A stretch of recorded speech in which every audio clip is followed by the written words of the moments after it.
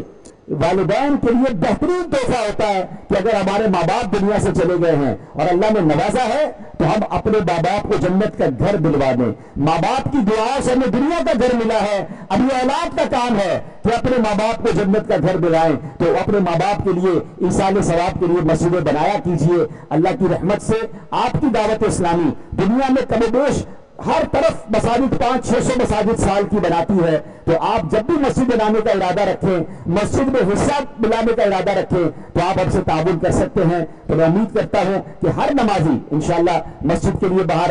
Stall بھی لگا ہوا ہوگا، آپ اپنی رقم بھی دے سکتے ہیں، اپنی نیتوں کا بھی اظہار کر سکتے ہیں۔ تو میں گزارش کروں گا کہ ہر نمازی اس پہ ضرور اپنی حیثیت کے مطابق حصہ ملائے، اور جن کو اللہ نے نوازا ہے وہ اس کا پورا ہم سے ٹارگٹ لے لیں کہ بھائی ایک فلور میں جو فنیشنگ کا کام ہے وہ آپ میرے ذمہ کر دیں، فرسٹ فلور ہمارے ذمہ کر دیں، یہاں انشاءاللہ مدرسہ بھی ہوگا، یہاں نیکی کے مزید بھی کام ہوں گے، آپ کا تعاون ہوگا تو یہ شاندار اور عالی شان مسجد ہمارا بنانے کا پلان ہے۔ ہماری انشاءاللہ نیت ہے یہ سینٹرلی ایئر کنڈیشن ہو، اس کے اندر جناب بہترین ماربل لگے، ڈی ایچ اے کے لحاظ سے یہ خوبصورت مسجد ہمارا بنانے کا ارادہ ہے۔ ظاہر ہے کہ اللہ کا گھر ہے، اپنے گھر ہم خوبصورت بنائیں اور اللہ کا گھر ویسا نہ بنائیں تو انشاءاللہ ہمارے جو بنانے والی مجلس ہے ان کا بڑا پیارا میں نے جملہ سنا تھا کہ وہ کہتے ہیں جیسا ہمارا گھر ہے ہم اس سے اچھا گھر اللہ کا گھر بنائیں گے۔ تو آپ سے تعاون کی گزارش ہے، اور وہ افراد جو مزید ڈیٹیل معلوم کرنا چاہتے ہیں کہ کن کن چیزوں میں ہمیں حاجت ہے، کتنی حاجت ہے، تو نماز کے بعد ہماری ایک شارٹ میٹنگ بھی ہے۔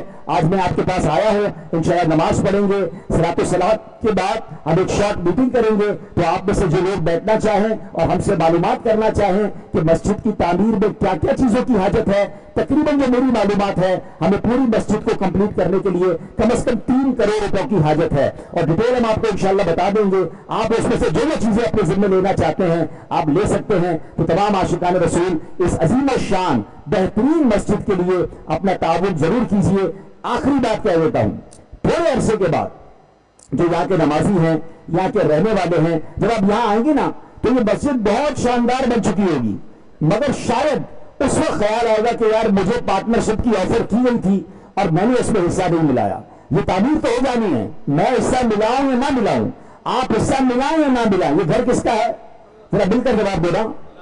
اللہ کا گھر ہے، اللہ نے بندے بھیجنے ہیں، ابھی تک بھی رب نہیں بھیجے، دلوں میں خیال بھی اللہ ہی ڈالتا ہے۔ ہم کچھ بھی نہ کریں، یہ کام نہیں رکنا، یہ مسجد میں بن جانا ہے، انشاءاللہ شاندار تعمیر ہو جانی ہے، مگر بعد میں شاید ہمیں یہ خیال آئے کہ یار میرے محلے میں، میرے علاقے میں ہمارے قریب ایک شاندار مسجد بن رہی تھی، ہمیں کہا گیا تھا، ہم نے اس میں حصہ ملا دیتے تو ہمارے لیے صدقہ جاریہ ہو جاتا۔ تو گولڈن چانس ہے، اور بیان کے شروع میں نے بات کہی تھی کہ جمعہ کی ایک نیکی 70 نیکیوں کے برابر ہے۔ تو جو نیکی آپ آج کریں گے، آج نیت کریں گے، آج حصہ ملائیں گے، انشاءاللہ اس کا ثواب اور اجر بھی زیادہ ملے گا۔ اللہ پاک ہمیں اپنی راہ میں دل کھول کر خرچ کرنے کی توفیق عطا فرمائے۔